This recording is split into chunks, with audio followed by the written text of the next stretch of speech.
আসসালামু আলাইকুম। আজকে একটু ভিন্ন পদের একটা কেক নিয়ে আপনাদের সামনে আসলাম। তো আশা করি সবাই অনেক ভালো আছেন। এদিক দিয়ে যা ওই উপকরণ লাগবে সবকিছু আমি হাতের কাছে এনে রেখেছি আপনাদের সুবিধার্থে। অনেকেই কিন্তু কেকটা বানাতে গেলে অনেক ধরনের প্রবলেম ফেস করি। অনেক ডিম, দুধ মানে যাই হোক সবকিছু নষ্ট করি। তো যাই হোক কেকটা আপনারা ফলো করেন, অবশ্যই সুন্দর হবে ইনশাআল্লাহ।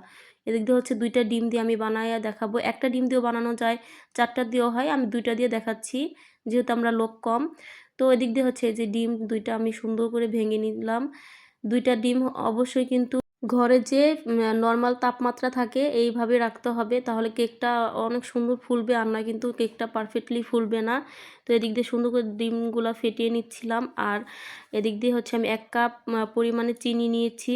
যে যেমন মিষ্টি খান তেমনভাবে দিবেন। আমি পুরা কাপটা দিব না, আমি অর্ধেক দিয়েছি, কারণ আমার আম্মু অত পরিমাণে মিষ্টি খায় না, আমিও খাই না। তো এদিক দিয়ে হচ্ছে অর্ধেকের একটু বেশি দিয়ে দিলাম মিষ্টিটা, আর এটা কিন্তু লাল চিনি। তো এদিক দিয়ে সুন্দর করে চিনিটা দিব। আর আপনারা চাইলে চিনিটা একটু গুঁড়া করে নিতে পারেন আপনাদের সুবিধার্থে। তো যাই হোক এদিক দিয়ে হচ্ছে একটু লবণ দিয়ে দিলাম স্বাদ পরিমাণ মতো। যদি লবণটা না দেন তাহলে কিন্তু মিষ্টি জিনিসটাকেই আপনি ব্যালেন্স করবে না। তো এদিক দিয়ে যে চিনিটা সুন্দরভাবে নাড়াচাড়া করব অনেকক্ষণ। আপনাদের সাথে আরেকটা মজার বিষয় শেয়ার করি, যাদের ইলেকট্রিক গ্রিটার নাই বা এরকম করতে পারেন না, অবশ্যই ডাল ঘুটনি তো সবার ঘরে সচরাচর থাকে। এটা দিয়ে আপনি ইজিলি সব কিছু করতে পারবেন।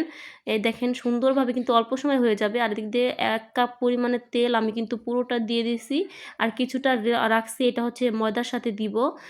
আর এদিক দিয়ে যে সুন্দরভাবে যতক্ষণ দেখবেন যে ফেনাটা সাদা হয়ে না আসতেছে, এতক্ষণ পর্যন্ত আপনারা সুন্দরভাবে কেকটা, যদি পুরোপুরিভাবে আপনারা ভিডিওটা দেখেন, অবশ্যই আপনাদের কেকও পুরা সুন্দর হবে ইনশাল্লাহ।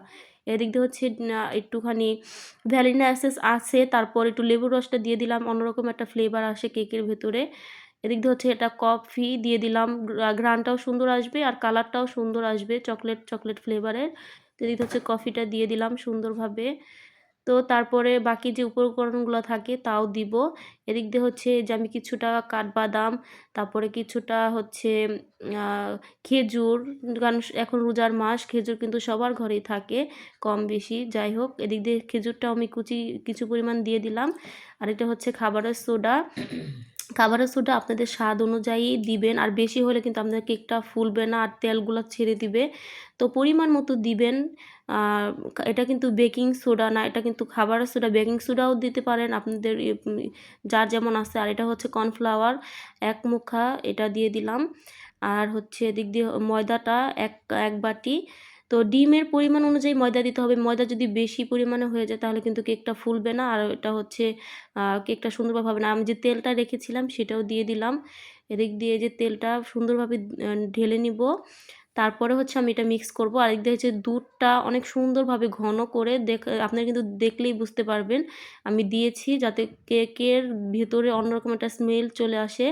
তো এদিক দিয়ে যে সুন্দরভাবে নাড়াচাড়া করব কেকটার ডোটা রেডি করে ফেলছি। এদিক দিয়ে আমি একটা আপনাদের ঘরে যদি যাই থাকুক, স্টিলের বাটি, সসপ্যান যাই হোক, কেকের নজেল মানে যাই থাকুক, আমি কিন্তু এটা সসপ্যানে সুন্দরভাবে একটু তেল ব্রাশ করে নিচ্ছিলাম, যাতে কেকটা নিচে না লাগে। তারপর একটা সুন্দর করে পেপার সুন্দর গোল করে কেটে সাইড দিয়ে একটু লাগিয়ে দিবেন, তাহলে কেকটা হয় কি সুন্দরভাবে উঠে আসবে। আপনার কোনো কষ্ট করতে হবে না, ঠান্ডা করার পরে ইজিলি সুন্দরভাবে নেমে যাবে। তো এই যে সুন্দরভাবে সাইডের যে টুকরাগুলো ছিল এটা আমি সাইড দিয়ে সুন্দরভাবে লাগিয়ে নিচ্ছিলাম। আর আজকে আপনার যদি কেকটা সুন্দরভাবে পুরো ভিডিওটা না টেনে দেখেন, তাহলেই বুঝতে পারবেন আপনারা খুব সুন্দর, যারা প্রথমবার বানাবেন তারাও কিন্তু ইচ্ছে করলে পারবেন ইনশাল্লাহ, সুন্দর হবে, আপনার কিছুই নষ্ট হবে না। আর ইদানিং সব জিনিসের যেই পরিমাণে দাম, আমরা কিন্তু অবশ্যই চাইবো কিছু নষ্ট না হোক, অপচয় না হোক। তো এদিক দিয়ে সুন্দরভাবে আমি উপর থেকে ঢালবেন, তাহলে হয় কি নিচে কোনো বাতাস থাকে না। তার ফলে কেকের ভিতরে অনেকেই কিন্তু বলেন যে কেকের ভিতরে ফাঁকা থাকে, এটাও হবে না। তো এদিক দিয়ে সুন্দরভাবে আমি ব্যাটারটা দিয়ে নিলাম, আর একটু ঝাঁকিয়ে নিবেন, তাহলে ভিতরের যে বাষ্প থাকে ওটা বের হয়ে যায়। তো এদিক দিয়ে যে দেখেন আমি একটু কিশমিশ কুচি, তারপরে হচ্ছে চেরি ফল কুচি, তারপরে যে এগুলো হতেছে খেজুর, তারপরে বাদাম, এগুলো সব কিছু দিলে হয় কি বাচ্চারাও খেতে পছন্দ করে। আর সব কিছু কিন্তু ঘরের তৈরি, তো এটার ভিতরে কোনো ভেজাল নাই। তো এইভাবে আপনারা সব সময় একটা কেক হলে কিন্তু ফ্যামিলির সাথে শেয়ার করে খাওয়া যায়। সন্ধ্যাবেলা নাস্তা হিসাবে এটা কিন্তু ভালোই লাগে। আর বাচ্চারাও কিন্তু কেক দেখলে অনেক খুশি হয়ে যায়। তো এদিক দিয়ে সুন্দরভাবে এগুলা ছিটায় নিচ্ছিলাম। দেখতেও সুন্দর, খেতেও মজা। অন্যরকম একটা ফ্লেভার আসে। এদিক দিয়ে দেখেন চেরি ফলগুলা দিয়ে নিচ্ছিলাম। চেরি ফল দেওয়ার পরে কিন্তু কেকের লুকটাই পুরা চেঞ্জ হয়ে যায়। তো এদিক দিয়ে সুন্দরভাবে দিয়ে নিলাম। আর তারপরে বাকি যেই কাজটা চুলায় দিয়ে দিব। এদিক দিয়ে হচ্ছে আমার আম্মু চুলায় সুন্দর করে কেকটা দিয়ে নিচ্ছিল।